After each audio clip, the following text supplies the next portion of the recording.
chokwadi zinondikumbura ine mukadzi wangu Emeri chokwadi zinondikumbura ine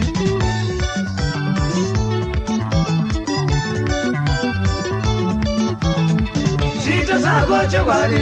Emeri mudiwa wangu ine handizvifarire ine zvito zvako chokwadi Emeri mudiwa wangu ine handizvifarire ine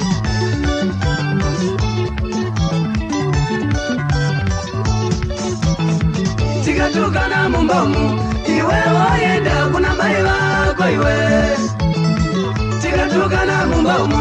iwe woyenda kuna mai vako iwe kunovakudza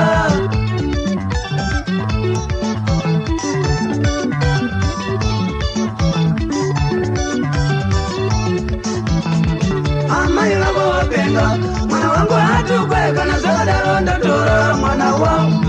amai vako wapenga mwana wangu hatukwe kana zvakadaro ndatora mwana wangu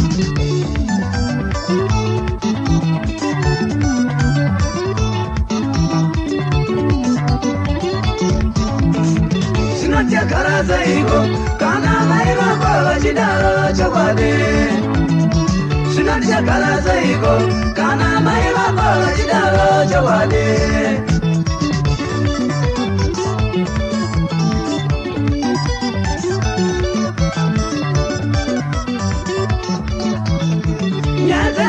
mumba mai vako vapindira kana zvakadaro ndatora mwana wangu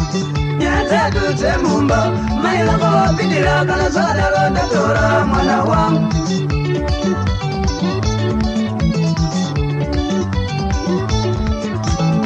nditaura mitemo yangu ini ivo voti kana zvakadaro ndatora mwana wangu nditaura mitemo yangu ini ivo voti kana zvakadaro ndatora mwana wangu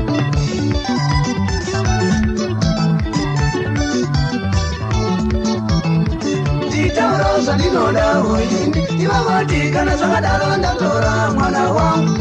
nditaura zvandinoda ini ivo voti kana zvakadaro ndatora mwana wangu